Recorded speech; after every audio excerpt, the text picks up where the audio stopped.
Okay అన్న phone చెప్పుకుంటారా ఇక్కడ phone చెప్పుకుంటావు అన్నా నువ్వు మనిషివా అసలు అదే ఉన్నాను మాటలు కరెక్ట్ కాదు. ఏం చెప్తావు మాటలు కరెక్ట్ కాదు.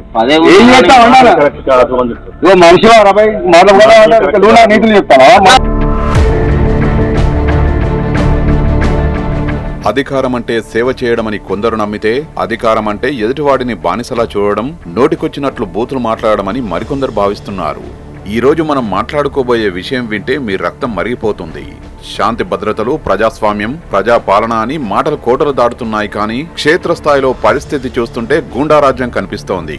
ముఖ్యంగా రామగుండంలో జరిగిన ఒక ఘటన ఒక ప్రజాప్రతినిధి ఎంతటి నీచానికి ఒడిగట్టాడో కళ్లకు కట్టినట్లు చూపిస్తోంది.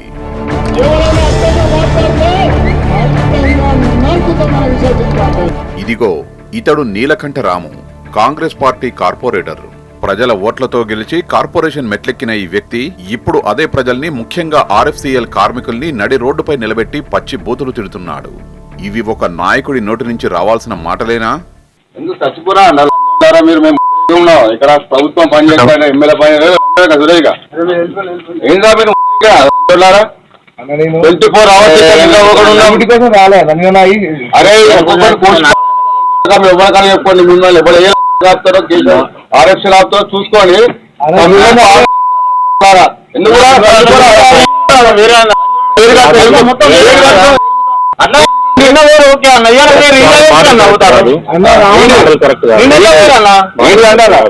ఫోన్ చెప్పుకుంటారా ఇక్కడ? ఫోన్ చెప్పుకుంటావు అన్నా నువ్వు మనిషివా అసలు? అదే ఉన్నాను మాటలు కరెక్ట్ కాదు. ఏం చెప్తావు? మాటలు కరెక్ట్ కాదు. ఏం చెప్తావు అన్నా? కరెక్ట్ కాదు అని చెప్తాను. నువ్వు మనిషివా రాబాయ్ మాటలు నా నీతులు చెప్తావా? విన్నారుగా, ఈ మాటలు వింటే సభ్య సమాజం తలదించుకుంటుంది. రోడ్డు పక్కన రౌడీలు కూడా ఇంత నీచంగా మాట్లాడరేమో. అసలు ఈ వివాదం వెనుక ఉన్న అసలు కథ ఏంటో ఓసారి చూద్దాం. ఆర్ఎఫ్సిఎల్ కార్మికుల సమస్యల మీద పోరాడుతున్నట్లు నీలకంఠరాము ఒక పెద్ద డ్రామా మొదలుపెట్టాడు. పోరాటం దేనికోసం? కార్మికుల మేలు కోసమా, లేక తన రాజకీయ పట్టు కోసమా? అక్కడ పనిచేసే కార్మికులు రెక్కాడితే గాని డొక్కాడని సామాన్యులు. వారికి కావాల్సింది పని, జీతం, ప్రశాంతత. మాకు సమ్మెలు వద్దు బాబోయ్, మేము డ్యూటీకి వెళ్తామని ఆ కార్మికులు మొత్తుకుంటున్నా ఆ కార్పొరేటర్ వినడం లేదు. తన స్వార్థ ప్రయోజనాల కోసం కార్మికుల్ని పావులుగా వాడుకోవాలని చూస్తున్నాడు. ఎప్పుడైతే కార్మికులు తన మాట వినకుండా విధులకు వెళ్తామని అన్నారో అప్పుడు ఈయనలోని రాక్షసుడు బయటపడ్డాడు. వయసులో పెద్దవారని కూడా చూడకుండా, తల్లి చెల్లి అని కూడా గమనించకుండా పచ్చి బూతలతో విరుచుకుపడ్డాడు. ఇది ప్రజాస్వామ్యమా? తన ఎజెండా కోసం కార్మికుల పొట్టకొట్టాలని చూడడం ఏ రకమైన న్యాయం నీలకంఠ? అడ్డు వచ్చిన వారిపై భౌతిక దాడులకు దిగడం చూస్తుంటే ఈయన చట్టానికి అతీతుడా అనిపిస్తోంది. నీలకంఠరాముకి ఇలాంటి అరాచకాలు చేయడం ఇదే మొదటిసారి కాదు. ఈయన హిస్టరీని ఒకసారి తిరిగేస్తే విస్తుపోయే విషయాలు బయటకు వస్తున్నాయి. సరిగ్గా నెల రోజుల క్రితం ఒక విద్యుత్ శాఖ ఉద్యోగి తన విధిని తాను నిర్వర్తిస్తుంటే అతని కాలర్ పట్టుకుని నిన్ను చంపి కరెంటు తీగలకు వేలాడదీస్తా అని బెదిరించాడు. ఒక ప్రభుత్వోద్యోగిని బెదిరించే ధైర్యం ఈయనకు ఎక్కడి నుంచి వచ్చింది?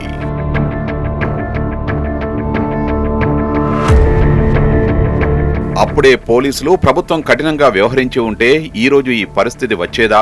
స్థానిక ఎమ్మెల్యే తన వెనుకున్నాడని, తనను ఎవరూ ఏమీ చేయలేరనే ధీమా ఈయన మాటల్లో కనిపిస్తోంది. ఎమ్మెల్యే కూడా కండలు తిరిగిన వీరుడని, గూండాలకు ఏమాత్రం తీసిపోడని సాక్షాత్తు రేవంత్ రెడ్డి అసెంబ్లీలో ప్రకటించాడు. రాజ్ ఠాకూర్ ఒకసారి నిలబడు. మా దగ్గర కూడా కండలు తిరిగిన వాళ్ళు ఉండరు అధ్యక్ష. తిరిగేసి ఆన్నే బోర్లేసి కొట్టనికి ఒక్కటేసారి తిరిగేసి కొట్టనికి ఉన్నారు అధ్యక్ష.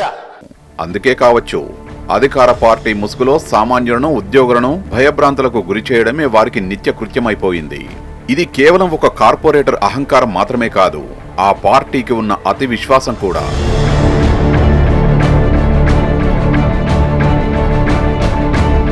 అసెంబ్లీలో ముఖ్యమంత్రి ఏమో మాది ప్రజాప్రభుత్వం, ఇందిరమ్మ రాజ్యమని స్లోగన్స్ ఇస్తున్నారు. కానీ రామగుండంలో మీ పార్టీ నాయకులు చేస్తున్నది అరాచక రాజ్యం.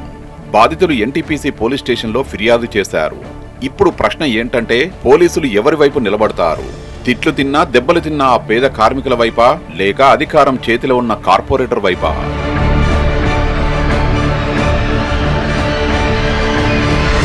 ఇప్పటి వరకు ఈ ఘటనపై ప్రభుత్వం ఎందుకు స్పందించలేదు? పార్టీ నుంచి ఆ కార్పొరేటర్ని ఎందుకు సస్పెండ్ చేయలేదు? మీ నాయకులు ప్రజల్ని రోడ్డు మీద పెట్టి బూతులు తిడుతుంటే చూస్తూ ఊరుకోవడం కూడా నేరమే అవుతుంది. ప్రజాపాలన అంటే ఇలాగే ఉంటుందా? కార్మికులు భయంతో వణికిపోతున్నారు. వారికి భరోసా ఇచ్చే నాదుడే లేడా?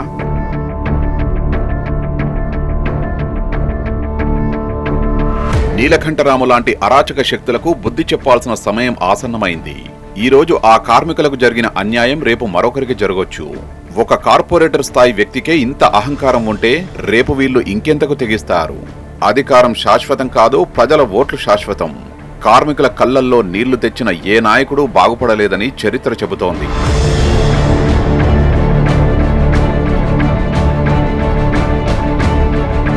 కాంగ్రెస్ ప్రభుత్వం ఇప్పటికైనా కళ్ళు తెరవాలి.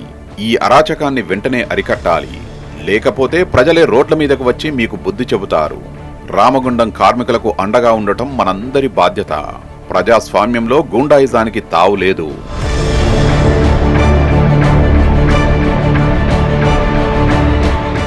ఎందుకు చచ్చిపోరా అన్నారా మీరు? మేము ఉన్నాం ఇక్కడ, ప్రభుత్వం పనిచేస్తాను, ఎమ్మెల్యే పని సురేగా ఏందా మీరు 24 hours అరే ఎవరికైనా చెప్పుకోండి. మిమ్మల్ని ఎవరు ఏ ఆపుతారో, కేసు ఆర్ఎఫ్సీ ఆపుతారో చూసుకోండి. ఎందుకు